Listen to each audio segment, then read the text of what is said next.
एक बार फिर से स्वागत है आप सबका हमारे यूट्यूब चैनल पे। और आज हम पढ़ने वाले हैं कक्षा 12 की हिंदी काव्य खंड का अभिनव मनुष्य। इसके पहले वाले वीडियो में हमने इस शीर्षक का आधा भाग पढ़ा था और आज के इस वीडियो में हम इस शीर्षक का बाकी का बचा हुआ भाग पढ़ने वाले हैं। तो चलिए बिना देरी किए हम जल्दी से शीर्षक पर आते हैं और उसको शुरू करते हैं और पढ़ते हैं। लेकिन उससे पहले अगर आपने पहले पार्ट को नहीं देखा है तो चैनल पे वीडियो अवेलेबल है, आप वहाँ से जाके प्लेलिस्ट में जाके वहाँ से वीडियो देख सकते हैं। ये इसका दूसरा भाग है। कवि हैं रामधारी सिंह दिनकर जी। यूपी बोर्ड कक्षा 12 की हिंदी काव्य खंड से कला वर्ग के लिए और विज्ञान वर्ग दोनों ही बच्चों के लिए है यह पाठ। शीर्षक था हमारा अभिनव मनुष्य। शुरू करते हैं। यहाँ से हमें इसको पूरा करना था। यह लघु ग्रह भूमि मंडल व्योम यह संकीर्ण। अपनी पाठ्यपुस्तक साथ में रखें, मिलाते हुए और कठिन शब्दों का अर्थ लिखते हुए चलें। तो चलिए शुरू करते हैं। कवि दिनकर जी लिखते हैं, यह लघु ग्रह भूमि मंडल व्योम यह संकीर्ण, चाहिए नर को नया कुछ और जग विस्तीर्ण। यह मनुज ब्रह्मांड का सबसे सुरम्य प्रकाश, कुछ छिपा सकते न जिससे भूमि या आकाश। यह मनुज जिसकी शिखा कर रहे उद्दाम, जिसकी शिखा उद्दाम कर रहे जिसको चराचर भक्ति युक्त प्रणाम। चलिए पहले यहाँ तक की पंक्तियों को समझते हैं, उसके बाद आगे की पंक्तियों पे चलेंगे। कवि दिनकर जी लिखते हैं कि हमने पीछे की पंक्तियों में देखा कि ये जो भूमि है वह परीक्षित हो चुकी है, अर्थात एक पढ़ी हुई पोथी के समान हो गई है मनुष्यों के लिए।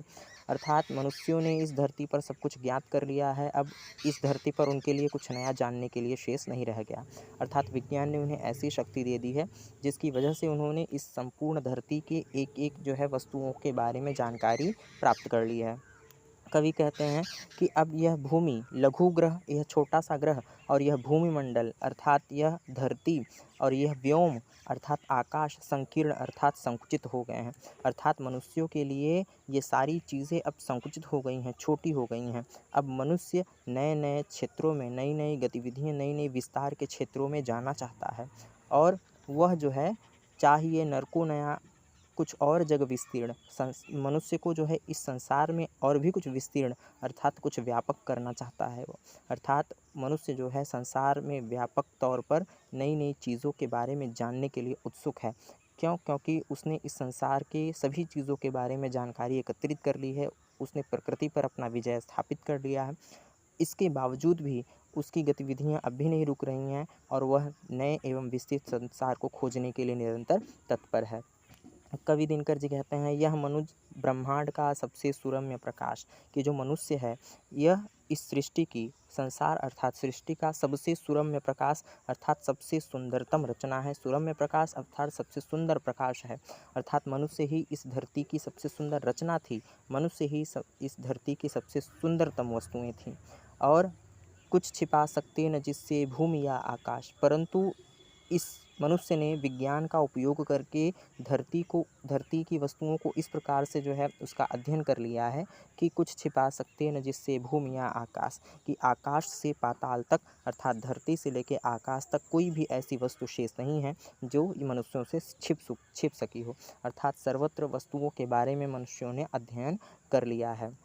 यह मनुज जिसकी शिखा उद्दाम, कि ये मनुष्य है जिसकी शिखा, शिखा कहते हैं अग्नि को, उद्दाम का अर्थ होता है प्रचंड। ये मनुष्य जिसके ज्ञान की जो अग्नि है वह प्रचंड है। अर्थात अपने ज्ञान के द्वारा, अपने अनुपम ज्ञान के भंडार के द्वारा उसने सभी चीज़ों के बारे में जानकारी एकत्रित कर ली है। तो ये मनुज का अर्थ है होता है मनुष्य, कि ये जो मनुष्य है इसकी शिखाएँ अर्थात इसके ज्ञान का जो भंडार है वह उद्दाम प्रचंड है। कर रहे जिसको चराचर भक्ति युक्त प्रणाम, जिसके कारण संपूर्ण चर और अचर अर्थात इस संसार का एक एक कण, चर और अचर सभी इस मनुष्य को भक्ति पूर्वक प्रणाम कर रहा है। अर्थात इस संसार की प्रत्येक वस्तुओं के बारे में मनुष्यों ने जानकारी कर ली है और मनुष्यों ने उसको अपने अधीन कर लिया है, जिसके कारण चराचर संपूर्ण वस्तुएं भक्ति युक्त मनुष्यों को प्रणाम कर रही हैं, भक्ति से युक्त होकर। आगे की पंक्तियों पर चलते हैं, लेकिन अगर आपको नहीं समझ में आया है कहीं भी तो आप कमेंट करके पूछ सकते हैं। आगे की पंक्तियों में दिनकर जी लिखते हैं, यह मनुज जो सृष्टि का आगार, यह मनुष्य जो सृष्टि का श्रृंगार, नीचे की पंक्तियाँ कुछ इसमें मिली हुई हैं, तो आप नीचे से लिखते हुए मिलाते हुए चलें कि यह मनुज जो सृष्टि का श्रृंगार, ज्ञान का विज्ञान का आलोक का आगार, व्योम से पाताल तक सब कुछ इसे है ज्ञेय, पर न यह परिचय मनुज का, यह न उसका श्रेय, श्रेय उसका बुद्धि पर चैतन्य उर की जीत, श्रेय मानवों की असीमित मानवों से प्रीत, एक नर से दूसरे के बीच का व्यवधान, तोड़ दे जो बस वही ज्ञानी वही विद्वान, और मानव भी वही। पहले यहाँ तक की पंक्तियों को देखते हैं, फिर इसको हम ख़त्म करेंगे। कवि दिनकर जी कहते हैं कि ये जो संसार है, इस संसार के मनुष्य अर्थात यह मनुष्य जो सृष्टि का श्रृंगार, ये संसार का मनुष्य जो इस संसार की का श्रृंगार था। श्रृंगार का अर्थ होता है सुंदरता, कि यह मनुष्य इस सृष्टि का श्रृंगार था, अर्थात मनुष्य की रचना की गई ताकि वह इस संसार की सुंदरता को बढ़ाए। हम मनुष्य इस सृष्टि के श्रृंगार थे, इस सृष्टि की सुंदरता को बढ़ाने के लिए पैदा हुए थे, परंतु हमने ज्ञान और विज्ञान के अद्भुत भंडार के द्वारा इतनी वस्तुओं पर विजय प्राप्त कर ली है, अर्थात हम मनुष्य इस संसार की सुंदरतम रचना थे, इस संसार के श्रृंगार थे, और हम ज्ञान और विज्ञान के अद्भुत भंडार से भरे हुए थे। ज्ञान का विज्ञान का आलोक का आगार, आलोक का अर्थ होता है प्रकाश, ज्ञान और विज्ञान के प्रकाश का हम भंडार थे। व्योम से पाताल तक सब कुछ इसे है ज्ञेय, ज्ञेय का मतलब होता है जिसके बारे में हमें सब कुछ पता हो, कि व्योम कहते हैं आकाश को, पाताल अर्थात पाताल, कि आकाश से लेकर पाताल तक सब चीज़ों के बारे में हमारा यही हमको पता है, अर्थात हमने जो है आकाश से लेकर के पाताल तक सभी वस्तुओं के बारे में, पृथ्वी की एक एक वस्तुओं के बारे में हमने जानकारी एकत्रित कर ली है। इतना हम विज्ञान के द्वारा सभ्य और सुसंस्कृत हो चुके हैं। विज्ञान के द्वारा हमने प्रकृति की उन समस्त चीज़ों पर विजय प्राप्त कर लिया है जिन पर विजय पाना असंभव था। कवि कहते हैं, पर न यह परिचय मनुज का, यह न उसका श्रेय, परंतु यह हमारा वास्तविक परिचय नहीं है, अर्थात हम प्राकृतिक चीज़ों पर विजय प्राप्त कर लें, इसमें हमारी कोई महानता नहीं है, यह हमारा वास्तविक परिचय नहीं है, उससे हमारी महानता सिद्ध नहीं हो जाती। कवि कहते हैं, श्रेय मानव की असीमित मान, एक लाइन छूट गया है, पहले इसको देख लेते हैं। श्रेय उसका बुद्धि की चैतन्य उर पर जीत। कवि दिनकर जी कहते हैं कि मनुष्य का श्रेय, मनुष्य की श्रेष्ठता, मनुष्य की महानता तो इसमें है कि वह अपनी बुद्धि की दासता से मुक्त हो। यहाँ पर देखिए, बुद्धि पर चैतन्य उर की जीत, बुद्धि का अर्थ होता है यहाँ बुद्धि की दासता। हम जो अपने ज्ञान के अहंकार में डूबे हुए हैं, उस पे हम अपने हृदय के अधिकार अर्थात बुद्धि के स्थान पर हृदय का प्रयोग करें, अर्थात बुद्धि के स्थान पर यहाँ चैतन्य उर का अर्थ आशय है हमारे जो है मन का, कि हम अपने ज्ञान रूपी अहंकार के स्थान पर प्रेम रूपी हृदय का प्रयोग करें। और जिस दिन हमने बुद्धि पर अपने हृदय को जीत दिला दी, अर्थात बुद्धि के स्थान पर हमने हृदय का प्रयोग करना सीख लिया, उसी दिन जो है हम जो है मनुष्य कहलाएंगे। अर्थात हमारा श्रेय क्या है? श्रेय मानव की असीमित मानवों से प्रीत।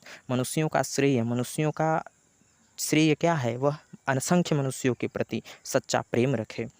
श्रेय मानव का असीमित मानवों से प्रीत, एक नर से दूसरे के बीच का व्यवधान। कविवर दिनकर जी कहते हैं कि एक मनुष्य से दूसरे मनुष्य के बीच में जो व्यवधान है, व्यवधान का मतलब होता है जो लड़ाई झगड़े या जो पीड़ा या जो समस्याएं हैं या रुकावट है, कि एक नर से दूसरे के बीच का व्यवधान, एक मनुष्य के से दूसरे मनुष्य के बीच की जो बाधाओं को तोड़ दे, बस वही ज्ञानी वही विद्वान। वही व्यक्ति ज्ञानी है, वही मनुष्य विद्वान है। अर्थात जो व्यक्ति इस संसार में सच्चे प्रेम को समझ जाए और मनुष्यों के बीच प्रेम के बीज बो दे, अर्थात दो लोगों के बीच जो प्रेम समाप्त हो गया है उस प्रेम को वापस लाकर मिला दे, वही व्यक्ति वही मनुष्य ज्ञानी है और वही विद्वान भी है।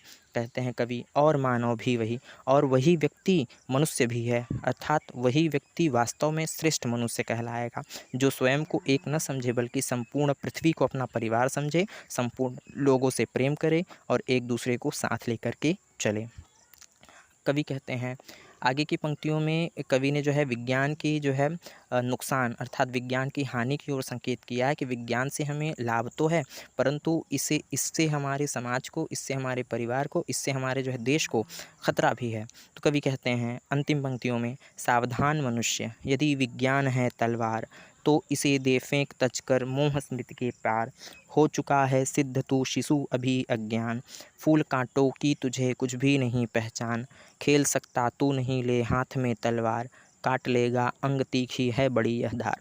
प्रस्तुत पद्यांश में कवि ने विज्ञान की नकारात्मकता और विज्ञान के विनाशक परिणामों के प्रति हमें सचेत किया है कि हम जो विज्ञान विज्ञान अच्छा भी है, विज्ञान बुरा भी है, लेकिन विज्ञान अच्छा तब है जब हम उसका अच्छी तरह प्रयोग करें, और विज्ञान हमारे लिए नकारात्मक हो जाएगा, विज्ञान हमारे लिए विनाशकारी हो जाएगा, विज्ञान हमारे लिए घातक हो जाएगा जब हम उसका गलत प्रयोग करेंगे। तो इन पंक्तियों में कवि ने बताया है कि जो विज्ञान है वह जो है एक ऐसी तलवार के समान है जिसे हम चलाना नहीं जानते। जिस प्रकार से जिस व्यक्ति को तलवार न चलाना आए और उसके हाथ में तलवार दे दिया जाए तो वो स्वयं को चोटिल कर लेता है, उसी प्रकार से यदि हमें विज्ञान का पूर्ण ज्ञान नहीं है तो हमें उसका प्रयोग नहीं करना चाहिए। कवि कहते हैं सावधान मनुष्य।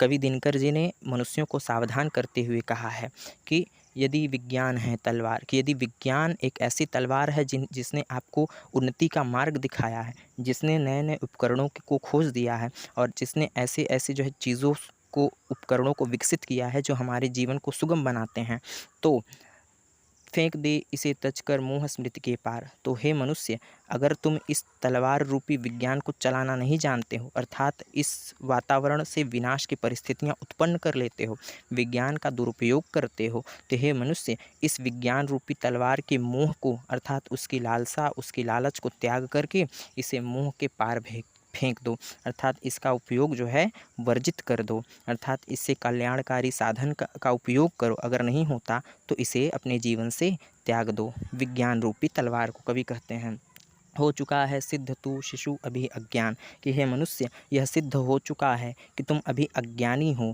अर्थात तुम अभी इस विज्ञान रूपी तलवार को चलाने के योग्य नहीं हो, अर्थात तुम इसको उचित रूप से प्रयोग नहीं कर सकते। इसीलिए इसकी मोह को त्याग करके इसे फेंक देना ही तुम्हारे लिए उचित है, क्योंकि तुम विज्ञान रूपी तलवार को अभी ठीक से नहीं चला पा रहे हो, इसका नियंत्रण उचित प्रकार से नहीं कर पा रहे हो, क्योंकि तुम अभी अज्ञानी शिशु के समान हो, अबोध शिशु के समान हो। अबोध अज्ञानी शिशु का अर्थ है जिसको ज्ञान न हो। फूल कांटों की तुझे कुछ भी नहीं पहचान, और हे मनुष्य, तुम्हें फूल और कांटों की कोई पहचान नहीं है, अर्थात तुम फूल एवं कांटों में अंतर करना भूल गए हो। तुम जिसे फूल समझ रहे हो असल में वह कांटा है, अर्थात वह विज्ञान जिसे तुम नए नए उपकरणों की खोज के लिए उपयोग कर रहे हो, असल में वह तुम्हारे लिए घातक है, असल में वह तुम्हारे लिए जो है हानिकारक है। तो अभी तुम्हें फूल और कांटे की समझ नहीं है, तुम फूल के प्रति आकर्षित हो रहे हो, तुम विज्ञान के प्रति आकर्षित हो रहे हो, परंतु वो विज्ञान तुम्हारे लिए घातक है। कवि कहते हैं खेल सकता तू नहीं ले हाथ में तलवार, और जब तुम्हें इसकी बारे में जानकारी नहीं है तो तुम अभी इस विज्ञान रूपी तलवार को लेकर खेलने में सक्षम नहीं हो, अर्थात तुम इसका उपयोग ठीक प्रकार से नहीं कर सकते, और जब तुम इसका ठीक प्रकार से उपयोग नहीं कर सकते तो काट लेगा अंग तीखी है बड़ी यह धार। तो हे मनुष्य, इसका उपयोग अगर तुम गलत करते हो तो तुम अपने अंगों को घायल कर लोगे, अपने शरीर को काट लोगे, अर्थात इसका सावधानीपूर्वक अगर उपयोग न किया जाए तो मानव जो है अनेकानेक ऐसी असावधानियाँ जो है करेगा, अनेकानेक विनाशक जो है वस्तुओं का निर्माण करेगा। तो बच्चों, आज का हमारा ये शीर्षक अभिनव मनुष्य का दूसरा खंड खत्म हुआ। हमने आधा पोर्शन इसके फर्स्ट वीडियो में पढ़ा था, आधा यहाँ पर। आई होप आपको समझ में आ गया होगा। कुरुक्षेत्र से लिया गया है ये। कवि हैं रामधारी सिंह दिनकर जी। अगर आपने फर्स्ट इसका पार्ट नहीं देखा है तो आप चैनल पे विजिट करके देख सकते हैं, वहाँ वीडियो अवेलेबल है प्लेलिस्ट में। ये इसका सेकंड पार्ट था। जाने से पहले अगर आप लोग चैनल पर फर्स्ट टाइम हैं तो हमारे चैनल से जुड़ने के लिए चैनल को सब्सक्राइब करना ना भूलें। साथ ही साथ वीडियो पसंद आता है तो इसे लाइक करें, और मित्रों में भी अधिक से अधिक साझा करना ना भूलें ताकि वो भी आसानी से घर बैठे पढ़ाई कर सकें।